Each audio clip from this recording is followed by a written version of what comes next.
यही लग रहा है कि नीतीश कुमार एक बार फिर जनता पार्टी और तमाम यहाँ पर बीजेपी के नेताओं की मुश्किलें बढ़ती हुई नजर आ रही हैं और ये देखा जा सकता है कि अगर ये मांग उनकी पूरी नहीं की गई तो यहाँ पर एनडीए के अंदर ही बगावत के सुर यहाँ पर देखे जा सकते हैं और आने वाले समय में हो सकता है कि एनडीए का दल जो है पूरा एनडीए में मौजूद हैं, बिहार में सरकार चला रहे हैं, केंद्र में अपनी महत्वपूर्ण भूमिका निभा रहे हैं। आखिरकार आपकी सियासी हैसियत क्या है?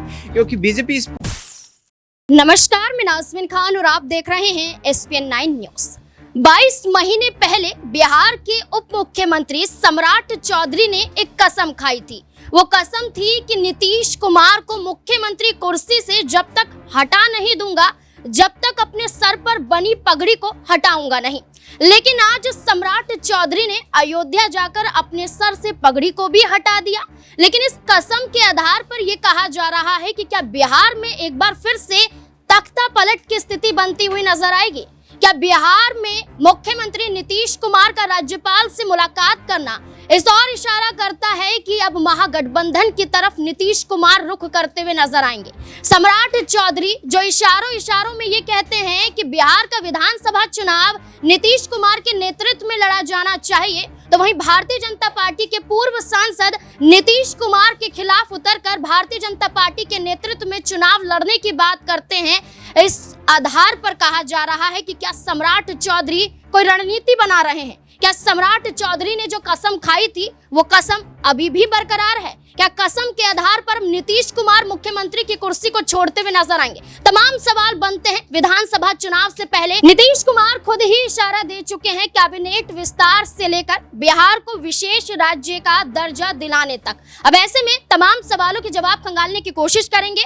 न्यूज रूम में है अक्षय मेरे साथ मौजूद है, जानते हैं कि आखिरकार अब बिहार में क्या कुछ घटता हुआ नजर आएगा। अक्षय, जैसे कि सम्राट चौधरी अयोध्या पहुंच चुके हैं, उन्होंने पगड़ी भी उतार दी है और उन्होंने अपना सिर भी मुंडवा दिया है। अब ऐसे में जो कसम खाई थी, क्या इस कसम के आधार पर अब नीतीश कुमार वाकई मुख्यमंत्री की कुर्सी से हटने वाले हैं? देखिए, बिल्कुल अगर सम्राट चौधरी के इस बयान को देखा जाए और उस बयान के आधार पर पगड़ी उतारने की इस जो काम उन्होंने किया है उसको देखा जाए तो नजर ये आता है कि मुख्यमंत्री की कुर्सी जो है वो नीतीश कुमार छोड़ने वाले हैं। और बहुत चर्चा में भी रहा था सम्राट चौधरी का बयान उस वक्त जब महागठबंधन का हिस्सा नीतीश कुमार या जेडीयू हुआ करती थी और उन्होंने कहा साफ तौर पर कि जब तक मुख्यमंत्री की कुर्सी से उन्हें मैं हटा नहीं दूंगा तब तक अपने सर पर जो पगड़ी जो साफा मैंने बांधा है इसे मैं उतारूंगा नहीं। फिर सवाल भी उठे जब नीतीश कुमार की एनडीए में वापसी हुई तो अब सम्राट चौधरी क्या करेंगे? अब अपने सर पर बंधे हुए साफा का वो क्या करेंगे? क्या उतार देंगे या यूं ही बांधे रखेंगे? ये भी सवाल उठा था। लेकिन देखिए, यहाँ पर कहीं ना कहीं तमाम चीज़ों का आपने जिक्र भी किया और नीतीश कुमार भी देखिए जो एनडीए की केंद्र सरकार में जो कैबिनेट का विस्तार हुआ, अगर आप यहाँ पर देखेंगे चर्चा इस बात की थी कि 4 सांसदों पर जो सहयोगी दल है उनमें से 1 मंत्री निकलेगा।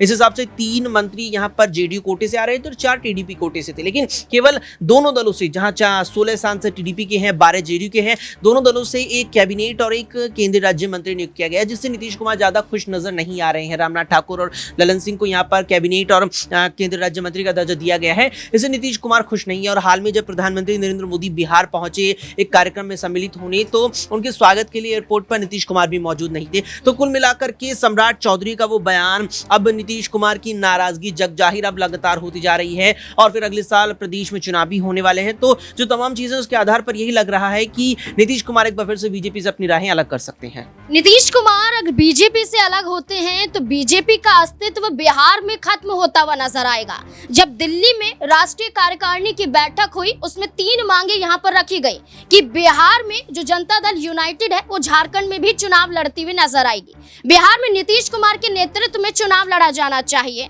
और बिहार को विशेष राज्य का दर्जा भी मिलना चाहिए। ये मांगे केंद्र सरकार के आगे रखी गई। अब ऐसे में इन मांगों के आधार पर अगर पूरी नहीं होती हैं तो ये भी कहीं ना कहीं बगावत करने के मुद्दे भी बन सकते हैं। ऐसे में मनीष मेरे साथ मौजूद है। मनीष, क्या लगता है दिल्ली में हुई बैठक अब बिहार में सियासत को गरमाती हुई नजर आ रही है? अब नीतीश कुमार का विशेष राज्य का दर्जे की मांग करना, चिराग पासवान की बात करें वो खुद नीतीश कुमार के समर्थन में उतरते हुए नजर आ रहे हैं, तो क्या एनडीए के सहयोगी दल भी एनडीए से अलग होते हुए दिखाई दे रहे हैं? क्या लगता है?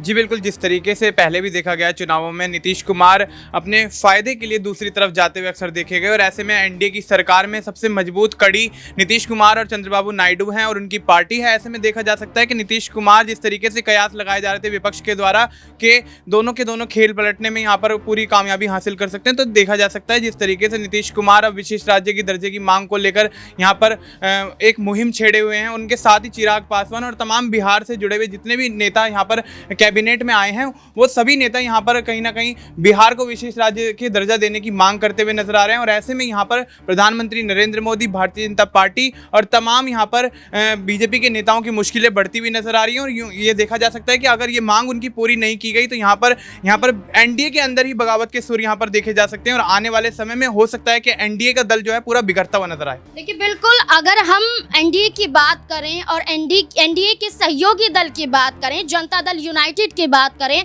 उनके मुखिया नीतीश कुमार की बात करें, तो नीतीश कुमार बीते दिन राज्यपाल से मुलाकात करते हुए भी नजर आए थे। 40 मिनट की ये मुलाकात थी, लेकिन इस मुलाकात के मायने निकलते हुए नजर नहीं आए, जिस आधार पर ये कहा जा रहा है कि क्या ये मुलाकात अब नीतीश कुमार खुद ही बिहार में एनडीए के खिलाफ उतरते हुए नजर आएंगे। क्या तेजस्वी यादव ने जो कहा था वो सच अब बिहार में विधानसभा चुनाव से पहले सच साबित होता हुआ नजर आएगा? दिनेश मेरे साथ मौजूद है, दिनेश से जानने की कोशिश करेंगे। दिनेश, क्या लगता है, कल राज्यपाल से मुलाकात करते हुए नीतीश कुमार नजर आए थे, ये भी कहा जा रहा था कि भारी बारिश थी, उसके बावजूद भी मुलाकात करने पहुंचे, 40 मिनट की मुलाकात थी और ऐसे में देखा जाए तो कोई मायने नहीं निकल रहे, लेकिन क्या हम कह सकते हैं कि महागठबंधन की तरफ नीतीश कुमार के कदम बढ़ने वाले हैं?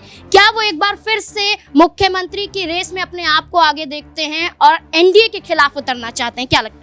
देखिए नाज़मीन, ये जो सम्राट चौधरी और नीतीश कुमार के बीच सीएम पद को लेकर लड़ाई है, ये काफ़ी लंबे वक्त से देखने को मिल रही है। हमने देखा कि लोकसभा चुनाव के दौरान जिस वक्त सीट शेयरिंग का फॉर्मूला तय किया जा रहा था, उस वक्त 17 सीटों पर जेडीयू यहाँ पर चुनाव लड़ना चाहते थे। भाजपा को ये कहा जा रहा था आप 16 सीटों पर चुनाव लड़िए, लेकिन बीजेपी ने यहाँ पर 17 सीटों पर खुद चुनाव लड़ने का फैसला किया। 16 सीटें नीतीश कुमार की पार्टी को दी गई और वहीं से कहीं ना कहीं ये सियासी रार शुरू हो गई थी। हमने देखा कि पटना में प्रधानमंत्री की मौजूदगी में एक रोड शो हुआ, वहाँ पर नीतीश कुमार के हाथ में बीजेपी का सिंबल दिया गया, कार्यकर्ता नाखुश नजर आए, पार्टी के तमाम नेताओं ने बयानबाजी की और उसको आधार मानते हुए फिर नीतीश कुमार से ये कहा जाने लगा कि अब नीतीश कुमार नाखुश दिखाई दे रहे हैं, क्योंकि वो जो चिंता की लकीरें थी उनके माथे पर वो साफ झलकती हुई नजर आ रही थी। इसके साथ साथ केंद्र सरकार बनाने में यहाँ पर नीतीश कुमार ने अहम भूमिका निभाई, बिहार को विशेष राज्य का दर्जा हो या फिर रेल मंत्रालय की मांग हो, ये तमाम मांगे भी ना माने जाना कहीं ना कहीं नीतीश कुमार के राजनीतिक वर्चस्व पर कहीं ना कहीं सवाल खड़े कर देते हैं कि भाई आप एनडीए में मौजूद हैं, बिहार में सरकार चला रहे हैं, केंद्र में अपनी महत्वपूर्ण भूमिका निभा रहे हैं, आखिरकार आपकी सियासी हैसियत क्या है? क्योंकि बीजेपी इस पूरे जो है कैंपेन को डोमिनेट करती हुई नजर आई। इस वक्त तक देखा जाए तो एनडीए गठबंधन को यहाँ पर लीड करती हुई नजर आ रही है। आगामी वक्त में जो चुनाव होने वाले हैं वहाँ पर भी भारतीय जनता पार्टी के तमाम नेताओं ने यह बयानबाजी करते हुए कहा है कि एनडीए को बिहार विधानसभा चुनाव में बीजेपी लीड करती हुई नजर आएगी और सीएम हमारा होगा। यानी कि तमाम वो चीज़ें हैं जिनको देखते हुए भारतीय जनता पार्टी न सिर्फ यहाँ पर कहीं ना कहीं नीतीश कुमार पर पावर पॉलिटिक्स कर रही है, बल्कि दूसरी तरफ उनको लेकर एक तरीके से दबाव भी बनाया जा रहा है, क्योंकि नीतीश कुमार के खिलाफ इस वक्त देखा जाए तो एंटी इनकम्बेंसी देखने को मिल रही है बिहार में, विशेष तौर पर जब से उन्होंने आरजेडी के साथ जो है 28 जनवरी को जो अपनी सरकार यहाँ पर अलग कर लिया था और उसके बाद बीजेपी के साथ जाने का फैसला किया था। तो ये 4-5 महीने का जो दौर गुजरा है नीतीश कुमार के लिए आसान नहीं रहा है, लेकिन राजनीति के अपनी सियासत के महत्वपूर्ण दौर में है, क्योंकि केंद्र में भी उनकी पार्टी महत्वपूर्ण यहाँ पर भूमिका निभा रही, राज्य में सरकार चला रहे हैं। ऐसे में नीतीश कुमार को यहाँ पर इतना ज्यादा बैकफुट पर धकेल पाना और इतनी जल्दी बीजेपी के लिए मुमकिन नहीं होता दिखाई देगा। देखिए बिल्कुल, नीतीश कुमार की बात करें तो बिहार से लेकर केंद्र तक सत्ता में भारतीय जनता पार्टी को काबिज करने में महत्वपूर्ण भूमिका निभाते हुए नजर आए हैं। जहां नीतीश कुमार की मुलाकात राज्यपाल से होती है, नीतीश कुमार को लेकर भारतीय जनता पार्टी के पूर्व सांसद और नेताओं की बात करें, वो मांग करते हुए नजर आते हैं कि भारतीय जनता पार्टी को जनता दल यूनाइटेड के नेतृत्व में नहीं, नीतीश कुमार के नेतृत्व में नहीं,